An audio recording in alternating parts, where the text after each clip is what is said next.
नमस्कार, मेरा नाम वैभव है। तायल एस्टेट के माध्यम से आपके सामने एक बार फिर प्रस्तुत हूँ। आज एक ही बहुत महत्वपूर्ण बिंदु के ऊपर हम बात करने जा रहे हैं। खरीदार के मन में उठते हुए सवाल और उनको मिलने वाली चुनौतियाँ, जिससे उनको दो चार होना पड़ता है। और उम्मीद करता हूँ कि ये सारे क्रम, सारे सवाल जो भी उचित घर खरीदार हैं, उनके दिमाग में चल रहे होंगे। उन्हीं को हमने कवर करने की कोशिश करी है। कोई भी घर से खरीदारी करने का मन बनाता है तो उसके सामने प्रमुख चुनौतियाँ आती हैं। ये टोटल हम लोगों ने 11 डिफरेंट पॉइंट्स उसके बारे में कवर करने की कोशिश करी है। ज़्यादा समय नहीं लेते हुए मैं सीधा टॉपिक पर आता हूँ। सबसे पहले खरीदार के मन में होता है कि मेरा बजट कितना है, क्योंकि जब बजट निर्धारित होगा तभी आगे की चीज़ें चलेंगी। अब बजट के बारे में बात करते हैं तो बजट के लिए दो प्रकार से बजट का निर्धारण होता है। सबसे पहले किसी की पैतृक संपत्ति बिकी हो, या अपना उनका खुद की सेविंग हो, या अन्य किसी अन्य स्रोत से वो खरीदारी करने में सक्षम हो, जो कि आज की तारीख में जब से बैंक लोन की सुविधा मिलने लगी है, मुश्किल से मुश्किल ऐसे खरीदार की संख्या 3 से 5% ही होती है। बाकी बचे हुए 95% जो खरीदार हैं वो कहीं ना कहीं बैंक लोन के माध्यम से घर खरीदने में अपने को सक्षम पाते हैं। अब बैंक लोन के बारे में बात करते हैं। बहुत सारे लोगों को हम लोगों ने देखा है, वो घर खरीदारी करने के लिए आते हैं, लेकिन कई सारी भ्रांतियां उनके दिमाग में चल रही होती हैं या उनको मिसलीड किया गया होता है। सबसे पहले भ्रांति आती है कि केवल 10% के ऊपर बाकी 90% का लोन हमें मिल जाएगा। मैं आपको यहाँ एक बात चीज़ स्पष्ट करना चाहता हूँ। जितने भी बैंक हैं हिंदुस्तान के अंदर, उनके ऊपर आरबीआई की गाइडलाइन समान रूप से चलती है। कोई भी बैंक इन चीज़ों को निर्धारण जो कानून है उनको बाईपास नहीं कर सकता है। 75 लाख से नीचे के लोन के ऊपर 20% आपको अर्नेस्ट मनी देनी है, 80% बैंक आपकी सहायता करेगा। 75 लाख से ऊपर की प्रॉपर्टी के ऊपर हम जाते हैं तो उसके अंदर 25% का शेयर आपका होगा, 75% की मदद आपको बैंक करेगा। अब इसके अंदर ये जो अर्नेस्ट मनी है या डाउन पेमेंट जिसे हम बोलते हैं, बैंक इसलिए निर्धारित करता है, कल को किसी कारण से फ्लक्चुएशन होता है प्रॉपर्टी के रेट के अंदर, 10 से 15% का फ्लक्चुएशन होता है, तो उसके अंदर वो अपने लॉस को रिकवर कर सके। कम से कम जितना पैसा उसने दिया है संपत्ति को नीलाम कर सके, अगर खरीदार उसका पैसे की रकम को जुटाने में असफल रहता है। तो ये सब जगह एप्लीकेबल होता है। हाँ, कुछ एनबीएफसी बैंक जो गैर सरकारी बैंक होते हैं या जो जिनका बैंक का उपक्रम नहीं होता है, वो महंगे रेट पर और छिपे हुए खर्चों के साथ आपको ज़रूर लिमिट क्रॉस करके 10 से 15% के ऊपर लोन दे देते हैं। यानी कि 10 से 15% कॉन्ट्रीब्यूशन आपका रहेगा, बाकी कॉन्ट्रीब्यूशन जो है बैंक का रहेगा, लेकिन उनसे आगे समस्या खड़ी होती है। तो इसलिए आपसे विनम्र निवेदन है कि जो भी आप घर ले रहे हैं, प्लानिंग कर रहे हैं, अपने पास 15 से 20% का मिनिमम अर्नेस्ट मनी का इंतजाम करके चलें। दूसरी भ्रांति सबसे बड़ी बैंक लोन को लेते हुए होता है कि अमुक बैंक जो है सबसे बड़ा सरकारी बैंक है, यही खुदा है, यही सारी चीज़ें निर्धारित करता है, अगर इस बैंक से लोन मिल गया तो इससे अच्छी कोई बात नहीं है। जबकि श्रीमान जी, उस बैंक के ऊपर इतना कारोबार है कि वो आपके काम करने में दिलचस्पी नहीं लेता है, क्योंकि ओवरबर्डन की स्थिति उस बैंक के ऊपर रहती है। वहाँ हमें लोहे के पैर चाहिए होते हैं, हमें खुद फॉलोअप करना होता है। और मेरा खुद का पर्सनल अनुभव ये रहा है कि मेरे कुछ 8 ग्राहकों ने उसके अंदर लोन लेने की कोशिश करी, लेकिन समस्या उत्पन्न हो गई। जो जब आखिरी तारीख थी, कोई ना कोई फ्लिप एंड फ्लॉप हुआ उसके अंदर। ऐसे बहुत ही कम केस निकले जो साफ़ सुथरे उस बैंक के साथ केस निकले। आप मेरा इशारा समझ गए होंगे जिस बैंक के बारे में बात कर रहा हूँ। बाकी मर्जी आपकी। तीसरा महत्वपूर्ण मुद्दा, लोग बाग अपना धारणा बना लेते हैं कि हम अपने इस बैंक से, फला बैंक से लोन लेंगे, लेकिन जब वो बाज़ार के अंदर चलते हैं, या तो अगर डायरेक्ट बुकिंग के अंदर जा रहे होते हैं, तो उस पर्टिकुलर प्रोजेक्ट का कुछ ही बैंक से विशेष अनुबंध के तहत अप्रूवल होता है, तो हमें उसी बैंक से लोन लेना पड़ेगा। या अगर रीसेल के अंदर जा रहे होते हैं, तो जो पहले ओनर हैं, जो सेलर हैं, उनका जिस बैंक से लोन है, आपको उसी से बैंक से लोन लेने की हम आपको ताकीद करते हैं, ताकि कन्फ्यूज़न ना आए। जिनको इस बारे में कोई जानकारी चाहिए, सीधा संपर्क करें, ताकि मैं डिटेल में उनको बारे में जानकारी दे पाऊँ। क्योंकि लंबा टॉपिक है, बड़ा टॉपिक है, इसको छोटा रखना है। तो ये 3 बड़े महत्वपूर्ण पॉइंट मैंने बजट से संबंधित आपको बताए। दूसरा सवाल आता है, क्या हम बना हुआ मकान लें या अंडर कंस्ट्रक्शन लें? तो ये बिल्कुल उचित सवाल है। जिन लोगों के पास अभी तुरंत लेना है, रेंट की दिक्कत आती है, ईएमआई को इकट्ठा बेयर नहीं करना चाहते हैं, तो उनके लिए यही सबसे बेस्ट पोजीशन रहती है कि जो बना हुआ मकान है केवल वो उसी में निवेश करें, ताकि कम से कम एक खर्चा उनका बच सके जो कि रेंट के रूप में वो चुका रहे हैं। वहीं कुछ ऐसी समस्या आती है जो खरीदार हैं जिनके बच्चे महत्वपूर्ण क्लासेस में पढ़ रहे हैं। महत्वपूर्ण क्लास से मतलब मेरा 9, 10, 11, 12 के बारे में है, तो उसके बारे में आसपास का एरिया उनके लिए ट्यूशन क्लासेस की वजह से, अदर एमिनिटीज़ की वजह से वो शिफ्ट नहीं करना चाहते हैं और वो अपना मकान निवेश करना चाहते हैं। तो मैं उनको यही उपाय देता हूं कि आप कुछ ऐसी प्रॉपर्टी के अंदर निवेश करें जो अगले 2 या 3 साल के अंदर बनकर मिले। हालांकि वो थोड़ी महंगी पड़ेगी, लेकिन आपकी ज़रूरतों के हिसाब से पूरी होगी। उसके अंदर आपको इमीडिएट फंड्स नहीं लगाने होंगे, 20-30% जो भी लगाना है वो लगा सकते हैं। और जब 2 साल बाद, 3 साल बाद या 4 साल बाद वो अपने घर के अंदर आएंगे, गृह प्रवेश करेंगे, प्रॉपर्टी एकदम नई बनी हुई मिलेगी, या उसको उस समय वो उसको विचार करके उसको बेच सकते हैं। तो ये दोनों अलग अलग दिशा है, ये निर्भर करती है कि सामने वाले की रिक्वायरमेंट क्या है। इसके बाद तीसरा प्रोजेक्ट आता है, तीसरा जो चुनौती आती है लोकेशन को लेकर आती है। हम सभी की चाह होती है कि हमें पूरे डेवलप्ड नेटवर्क एरिया के अंदर सारी चीज़ें मिले, जहाँ मेट्रो हो, जहाँ भरा पूरा बाज़ार हो, जहाँ हम लोग रह रहे हैं वहीं वहाँ ही उसके करीब हमारे को चीज़ें मिल जाएं। पर हमारा बजट हमारी लोकेशन को निर्धारित करता है। वही सबसे बड़ा फैक्टर है जिसकी वजह से हमारे को लोकेशन, उस लोकेशन पर जाना होता है शायद जिसे हम पसंद ना कर रहे हों। क्योंकि लोकेशन के हिसाब से जो रेट हैं, आज के मौजूदा रेट हैं, उसी चीज़ के हिसाब से हम डिसीजन लेंगे।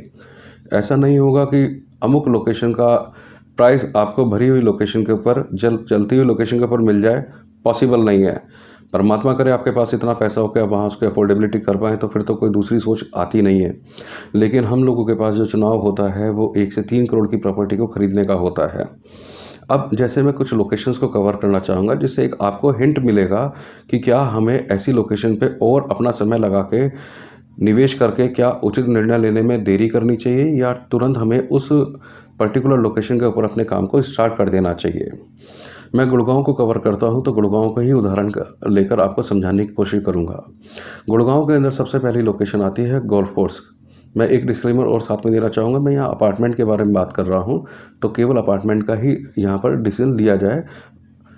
गोल्फ कोर्स की लोकेशन के बारे में बात करता हूँ, तो गोल्फ कोर्स के अंदर अगर हम लोग चालू माल देखते हैं, आज का चालू भाव है 14,000 रुपये से 25,000 रुपये फुट के करीब का बीच में चल रहा है। अगर हम 2,000 फुट का एरिया लेते हैं गोल्फ कोर्स के ऊपर, तो वहाँ पर प्रॉपर्टी का जो रेट पहुँचता है 2,80,00,000 से लेके 25 करोड़ तक की प्रॉपर्टी आ जाती है। इसके साथ लगती हुई लोकेशन आती है गोल्फ कोर्स एक्सटेंशन रोड आता है, जहाँ पर आज मौजूदा भाव 10,000 रुपये से 12,000 रुपये फुट का चल रहा है। ठीक उसी प्रकार से 2,000 फुट का अगर हम उदाहरण ले रहे हैं, तो यहाँ पर जो प्राइस बैंड आता है 2 करोड़ से लेके 3.5 करोड़ तक की प्रॉपर्टी एवरेज भाव पर आती है। इसके बाद आता है सोना रोड आता है। सोना रोड के ऊपर 9,000 से 10,000 रुपये फुट का रेट आता है, जहाँ पर ऑप्शन बहुत ही लिमिटेड बचे हैं। 1,80,00,000 से लेके 3.5 करोड़ रुपए तक के आपको इसमें विकल्प मिल जाते हैं। इसके बाद आगे चलते हैं, सदर्न पेरिफेरी एक्सप्रेसवे चलते हैं, जहाँ पर औसत प्राइस 8,000 रुपये फुट के करीब का चल रहा है। अब इसमें बिल्कुल डेड लोकेशन वाले प्रोजेक्ट को मैंने नहीं पकड़ा है, और एक एक्सट्रीम सुपीरियर लोकेशन होती है, उस लग्जरी प्रोजेक्ट को नहीं लिया है। मैंने एवरेज प्रोजेक्ट को सभी जगह पर कवर करा है।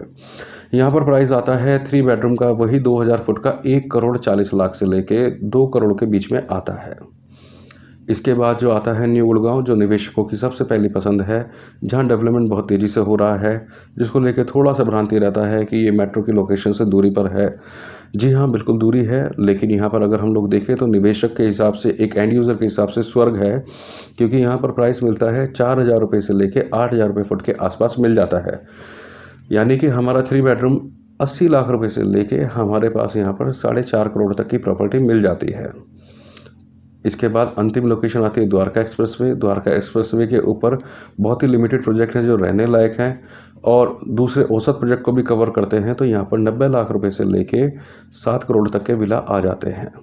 ये जो प्राइस बैंड बताए गए हैं, आप एक इशारा दिया गया है कि इस प्राइस बैंड के हिसाब से आप अपने को कहाँ उचित स्थान पर रखते हैं, वहाँ आप अपना सर्च शुरू कर सकते हैं।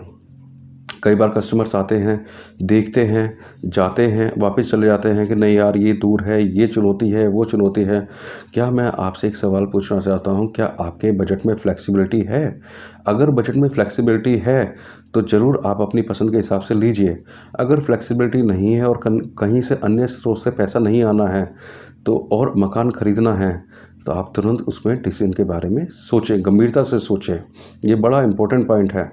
हम लोगों ने अमुक तौर पे देखा है, अधिकतर तौर पे देखा है, यही डिसीजन लेने में 6 महीने से लेके 6 साल तक का कस्टमर सफ़र तय करता है और समस्या उनके सामने जस की तस बनी होती है। हम सब लोगों का एक रिपेमेंट कैपेसिटी की हमारी एक एज फैक्टर होता है। अगर हमने 5 साल 6 साल महत्वपूर्ण हमने निकाल दिए, तो हमारी रिपेमेंट कैपेसिटी साल के हिसाब से घटती है। इस महत्वपूर्ण बिंदु को भी आप ध्यान में रखिएगा, जो कम जानकारी में आता है।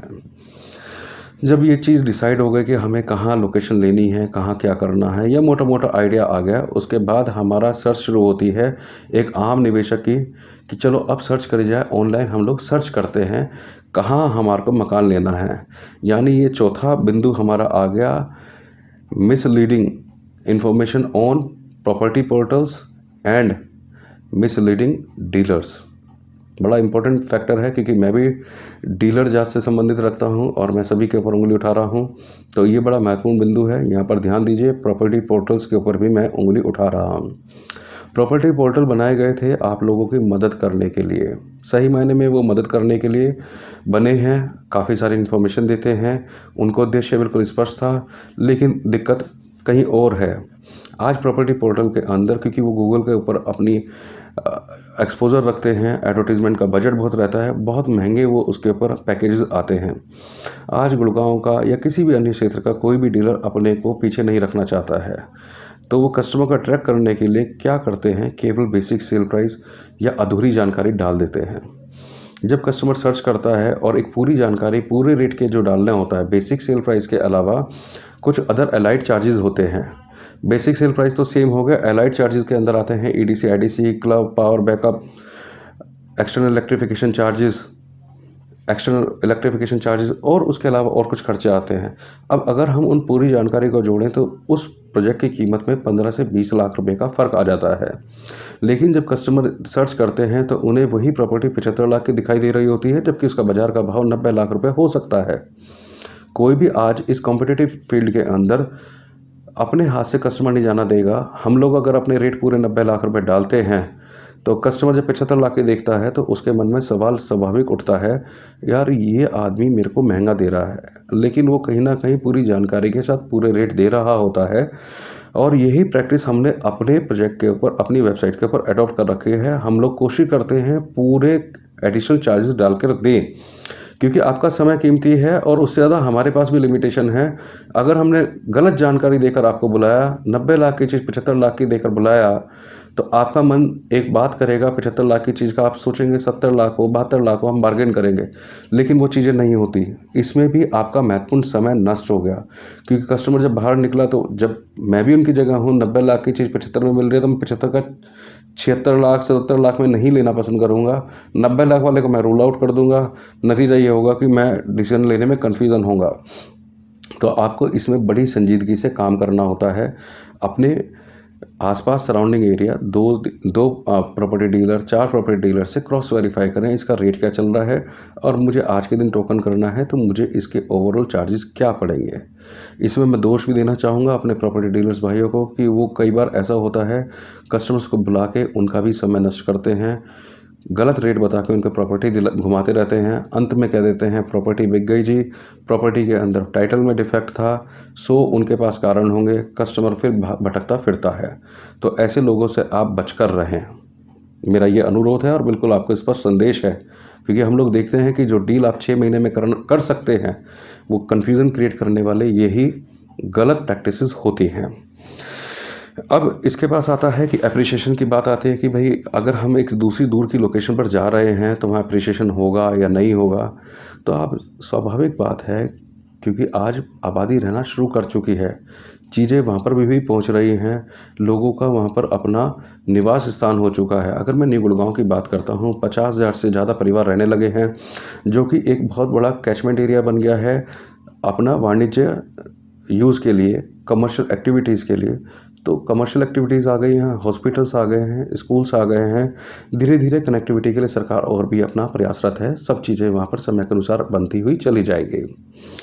इसके बाद आता है आपका प्रॉपर्टी पोर्टल्स को हमने कवर कर लिया है। मिसकंसेप्शन, हमारे दोस्त, हमारे फ्रेंड्स, गूगल रिव्यूज़, मैंने कई बार ऐसी चीज़ देखी हैं कि बेतरतीब चीज़ें कस्टमर्स हमसे सवाल पूछते हैं। मुझे सवाल पूछने में कोई संदेह नहीं है, लेकिन जो सवाल का स्रोत उनके पास होता है, तो हम भी सिर्फ ढूंढ लेते हैं कि कस्टमर को क्या जानकारी दे रहे हैं।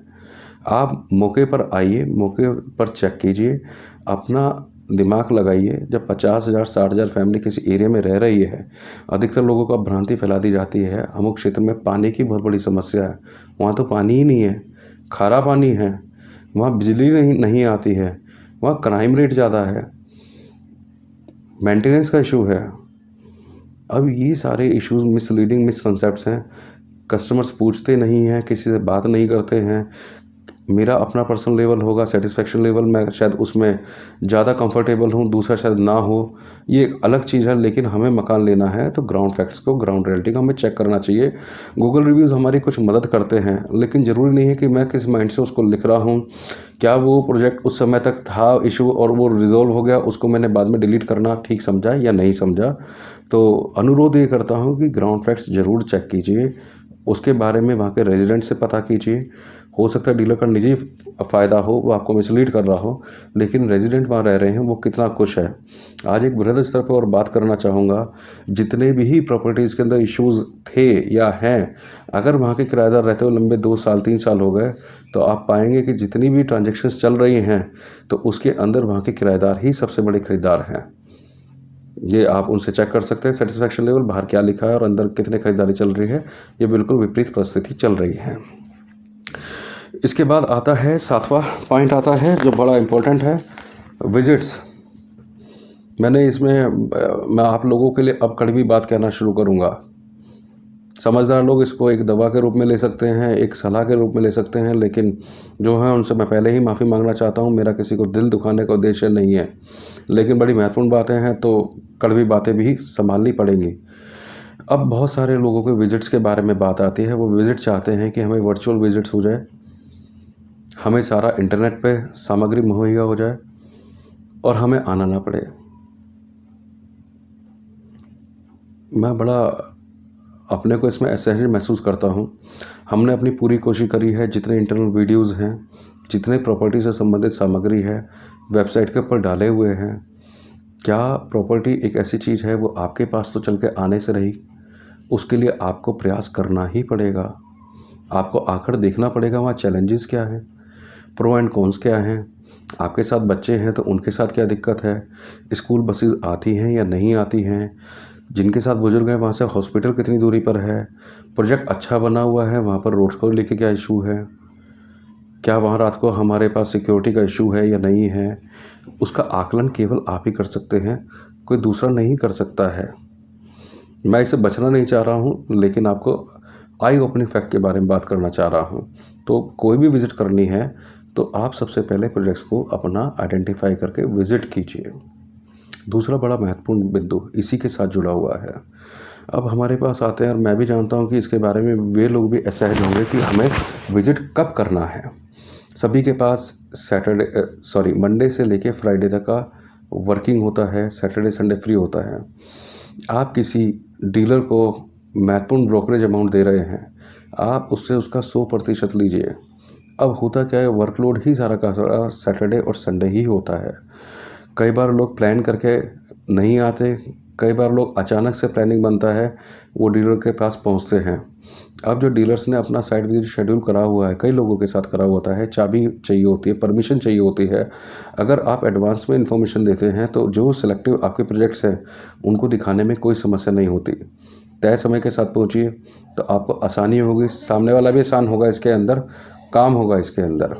वहीं इसके साथ अब दिक्कत यह आती है कि आज हमने कुछ विज़िट करी, 2 प्रोजेक्ट करे, 3 प्रोजेक्ट विज़िट करे, फिर हम अपना घर पर जाकर प्लानिंग में लग गए और हो सकता है कि हमारे को दोबारा समय नहीं मिला, 2 महीने 3 महीने जो हमने पिछली विज़िट करी उसकी हमारी फ्रेश मेमोरी बिल्कुल धुंधली हो जाती है।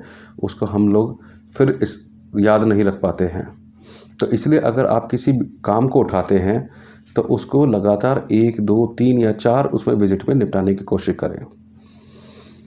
मैं मानता हूं कि आपका ऑफिस कमिटमेंट, फैमिली कमिटमेंट पहले है, लेकिन मकान खरीदने का कमिटमेंट भी एक बेहद महत्वपूर्ण कमिटमेंट है, क्योंकि उसमें ज़रा सी चूक हमारे को मनपसंद प्रॉपर्टी हमारे हाथ से निकाल देती है, फ्लोर नहीं मिल पाते हैं या वही प्रॉपर्टी हमारी थोड़ी महंगी हो जाती है। इसके बाद हमारा आता है सिलेक्शन ऑफ प्रोजेक्ट्स। विजिट के बाद आपके पास अपने आप की खुद की धारणा बनती है, उसमें आपका इंटरेक्शन होता है, हमारा इंटरेक्शन होता है, टेबल मीटिंग होती है, कुछ चीज़ें जो आने वाली होती है उसके बारे में डिटेल में इंफॉर्मेशन होती है। जब आप 2-3 विजिट कर लेते हैं तो आपका सिलेक्शन प्रोजेक्ट स्वाभाविक रूप पे अपने आप हो जाता है।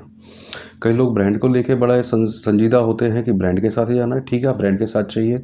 कई लोग वैल्यू फॉर मनी के लिए होते हैं, तो वैल्यू फॉर मनी वाली प्रॉपर्टी भी हमारे पास है। हमारे पास सारे ऑप्शंस हैं, लेकिन उसके लिए जब तक आप विजिट्स नहीं आएंगे हम लोग आपके प्रॉपर मन में क्या चल रहा है उसको नहीं पढ़ पाते हैं। एक साथ में इसमें और भी बड़ी हम लोगों ने चूक देखी है, कस्टमर अपने से ही बात करना चाहता है, पूरी बात खुल के नहीं रखना चाहता है। या तो उनके पास बिटर एक्सपीरियंस होता है, डीलर्स उनके साथ बदतमीजी करते हैं, या वो चीज़ें छुपा के बात करना चाहते हैं। दोनों ही दशाएं बहुत ख़राब हैं। हम कस्टमर्स को आमंत्रित करते हैं, आपके मन के अंदर जितने नेगेटिव पॉइंट हैं, जो भी तर्कसंगत जवाब होगा हम उसे देने की कोशिश करेंगे। तर्कसंगत जवाब नहीं होगा हम उसको नहीं देंगे, आपसे समय मांगेंगे ताकि हम लोग एक उचित निर्णय दे पाएँ। क्योंकि आप डीलर के ऊपर भरोसा करते हैं, फिर आप भी उसके फैक्ट्स को पता कर सकते हैं। तो क्वालिटी हमारी ख़राब होती है, इम्प्रूव हमें करना है।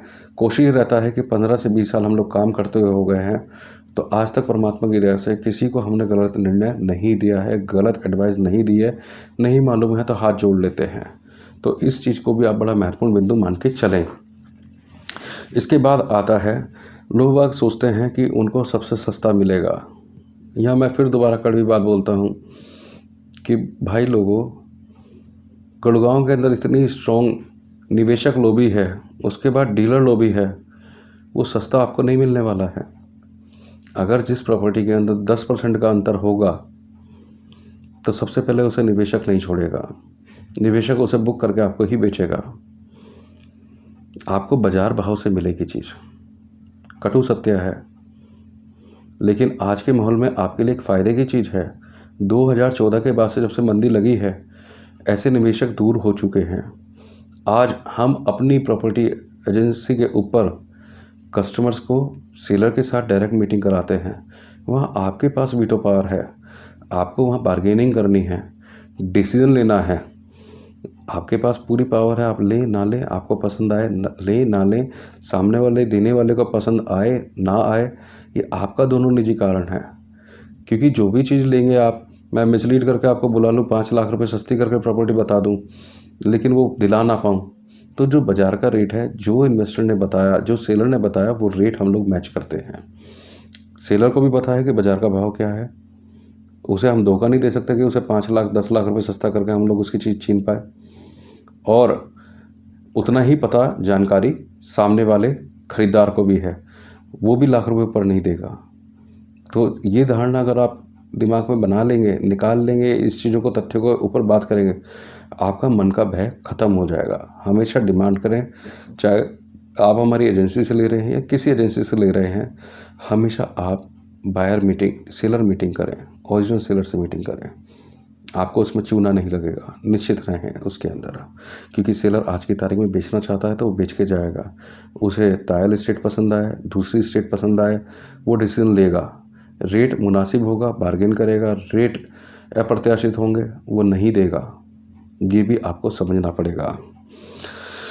उसके बाद अंतिम में सारा एक्सरसाइज हो गया। ये सारी एक्सरसाइज कई बार महीना, कई बार 2 महीना, कई बार 3 महीना लेती है। जब टेबल मीटिंग पर बैठते हैं, जो बाज़ार का भाव है उसको ना समझ के अपने आप से धारणा बना ली, कोई हमारे अंकल आ गए, कोई हमारे चाचा आ गए, कोई हमारे रिलेटिव आ गए, या कोई हमारे वेल विशर आ गए।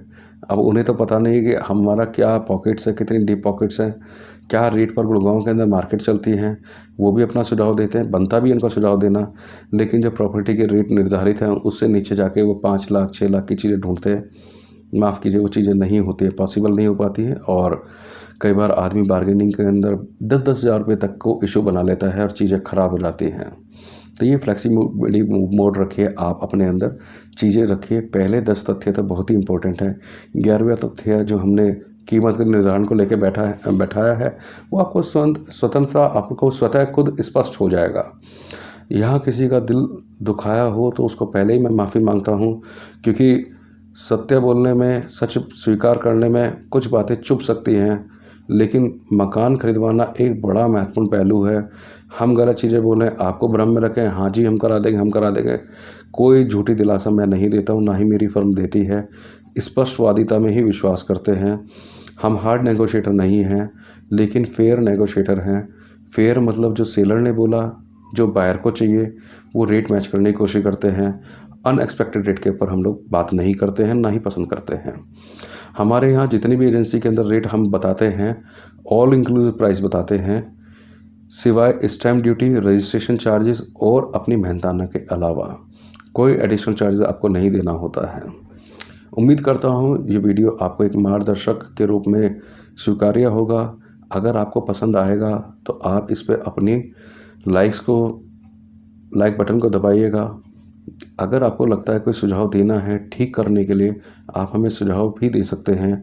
आपका बेहद स्वागत होगा। धन्यवाद। नमस्कार।